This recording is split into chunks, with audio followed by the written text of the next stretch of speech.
बिस्मिल्लाहिर्रहमानिर्रहीम अस्सलाम वालेकुम। अब बंदा आंदा पंजाब में सराइकी 70% हैं और सरकारी नौकरियों में 15%। सारा पंजाब अंग्रेज़ के वफादार के कब्ज़े में है। आपको पता है 1857 की जंग आज़ादी सराइकियों ने लड़की थी जिसे आप जांगली कहते हैं। ਪਹਿਲਾਂ ਤੇ ਇਹਦੀ ਤੁਸੀਂ ਉਰਦੂ ਵੇਖ ਲਓ ਔਰ ਪਠਾਨ ਕਹਿੰਦੇ ਨੇ, ਮਤਲਬ ਜਿਹੜੇ ਕੌਮ ਪ੍ਰਸਤ ਨੇ, ਆਮ ਪਠਾਨਾਂ ਦੀ ਨਹੀਂ ਮੈਂ ਗੱਲ ਕਰ ਰਿਹਾ। ਅੱਛਾ, ਪੰਜਾਬ 'ਚ ਸਰਾਇਕੀ 70% ਨੇ ਝੂਠ ਮਾਰੀ ਜਾਂਦੇ ਨੇ, ਫਿਰ ਆਉਂਦੇ ਨੇ ਪੰਜਾਬੀ ਭਾਈ ਹਮਾਰੇ ਝੂਠੋਂ ਕੋ ਮਾਨਤੇ ਕਿਉਂ ਨਹੀਂ। ਉਹ ਜਿਹੜੇ ਜਟਕੀ ਪੰਜਾਬੀ ਨੇ, ਮੁਲਤਾਨ ਜਿਹੜਾ ਜਟਕੀ ਮੁਲਤਾਨੀ ਨੇ, ਅਸੀਂ ਲਾਹੌਰੀ ਜਟਕੀ ਹਾਂ ਅੱਜ ਵੀ। ਗੁਜਰਾਂਵਾਲਾ, ਲਾਹੌਰ, ਫੈਸਲਾਬਾਦ, ਜਿਹੜਾ ਝੰਗ, ਮੁਲਤਾਨ, ਬਹਾਵਲਪੁਰ, ਮੁਜ਼ੱਫਰਗੜ੍ਹ, ਹਰ ਜਗ੍ਹਾ ਜੱਟ, ਰਾਜਪੂਤ, ਅਰਾਈ, ਗੁੱਜਰ ਅਵਾਨ ਅਕਸਰੀਅਤ 'ਚ ਨੇ। ਜੋ ਕੌਮਾਂ ਲਾਹੌਰ ਅਤੇ ਗੁਜਰਾਂਵਾਲੇ 'ਚ ਬੈਠੀਆਂ ਨੇ ਉਹੀ ਮੁਲਤਾਨ ਔਰ ਬਹਾਵਲਪੁਰ 'ਚ ਬੈਠੀਆਂ ਨੇ। ਅਤੇ ਤੁਹਾਡੀ ਦੁਸ਼ਮਣੀ ਸਿਰਫ ਲਾਹੌਰ ਅਤੇ ਗੁਜਰਾਂਵਾਲੇ ਵਾਲੇ ਡਿਵੀਜ਼ਨ ਵਾਲੇ ਨਾ। ਜੇ 70% ਸਰਾਇਕੀ ਨੇ ਤਾਂ ਵਿੱਚੋਂ ਬਾਹਰ ਤਾਂ ਅਸੀਂ ਹਾਂ ਜਾਂ ਥੋੜ੍ਹੇ ਪੋਟੋਹਾਰ ਵਾਲੇ ਨੇ, ਲੇਕਿਨ ਤੁਹਾਡਾ ਝੂਠ ਅਸੀਂ ਮੰਨੀ ਜਾਈਏ ਅਤੇ ਯਾਰ ਬੰਦੇ ਦੇ ਪੁੱਤਰ ਬਣੋ, ਠੀਕ ਹੈ।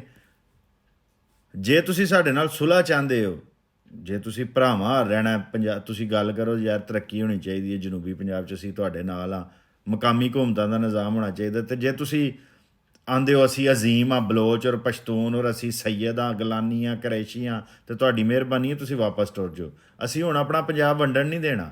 ਬੜੀ ਪਹਿਲਾਂ 47 'ਚ ਅਸੀਂ ਵੰਡਵਾ ਲਿਆ, ਹੁਣ ਅਸੀਂ ਆਪਣੇ ਫਿਰ ਇਹਨਾਂ ਨੇ ਸਾਨੂੰ, ਪਹਿਲਾਂ ਇਹਨਾਂ ਨੇ ਸਿੰਧ 'ਚੋਂ ਕੱਢਿਆ ਪੰਜਾਬੀਆਂ ਨੂੰ, ਫਿਰ ਇਹਨਾਂ ਨੇ ਕੋਇਟੇ 'ਚੋਂ ਸਾਨੂੰ ਕੱਢਿਆ, ਠੀਕ ਹੈ। ਪਹਿਲਾਂ 47 'ਚ ਇਹਨਾਂ ਨੇ ਸਾਨੂੰ ਮਸ਼ਰਕੀ ਪੰਜਾਬ 'ਚੋਂ ਕੱਢਿਆ, ਹੁਣ ਅਸੀਂ ਬਹਾਵਲਪੁਰ ਔਰ ਲਾਹੌਰ ਔਰ ਮੁਲਤਾਨ ਮੁਜ਼ੱਫਰਗੜ੍ਹ 'ਚੋਂ ਨਹੀਂ ਨਿਕਲਣਾ। ਇਹ ਗੱਲ ਜ਼ੇਨ 'ਚ ਰੱਖ ਲਵੋ। ਅਤੇ ਉਹ ਭਾਵੇਂ ਤੁਸੀਂ ਜੋ ਮਰਜ਼ੀ ਕਰ ਲਓ ਨਾ, ਅਤੇ ਪੰਜਾਬ ਨੂੰ ਅਸੀਂ ਟੁੱਟਣ ਨਹੀਂ ਦੇਣਾ। ਹੁਣ ਬੜੀ ਦੇਰ ਹੋ ਗਈ ਅਸੀਂ ਆਖਿਆ ਕਿ ਭਾਈਓ ਭਾਈਓ ਭਾਈਓ, ਭਾਈ ਦਾ ਮਤਲਬ ਹੈ ਤੁਸੀਂ ਝੂਠ ਮਾਰੀ ਜਾਓ।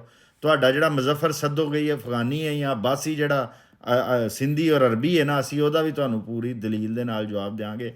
ਤੁਹਾਡਾ ਝੂਠੀ ਨਕਲੀ ਸ਼ਨਾਖਤ ਜਿਹੜੀ ਹੈ ਨਾ, ਉਹਨੂੰ ਅਸੀਂ ਜਿਹੜਾ ਝੂਠਾ ਸਾਬਤ ਕਰਾਂਗੇ। ਔਰ ਰਾਏ ਅਹਿਮਦ ਹਾਂ ਖਰਲ ਪੰਜਾਬ ਦਾ ਪੁੱਤਰ ਸੀ, ਪੰਜਾਬੀ ਸੀ। ਅੱਜ 8 ਬਲੋਚਿਸਤਾਨ ਦੇ ਵਿੱਚ ਸ਼ਜਾਬਾਦ ਦੇ ਮੁੰਡੇ ਜਿਹੜੇ ਸ਼ਹੀਦ ਹੋਏ ਨੇ, ਉਹ ਚੱਦੜ ਬਸਤੀ ਹੈ ਮੁਲਤਾਨ ਦੀ, ਚੱਦੜ ਜੱਟ ਨੇ, ਉਹ ਜੱਟਾਂ ਦੇ ਬਾਲ ਨੇ। ਉਹਨਾਂ ਨੂੰ ਤੁਸੀਂ ਕਹੋ ਕਿ ਸਾਡੇ ਭਰਾ ਨਹੀਂ, ਤਾਂ ਤੁਸੀਂ ਜਿਹੜੇ ਚੌਥੇ ਮਹੱਲਿਓਂ ਆ ਕੇ ਵਸ ਗਏ ਹੋ, ਅਤੇ ਤੁਹਾਡਾ ਇਹ ਪੰਜਾਬ ਹੈ।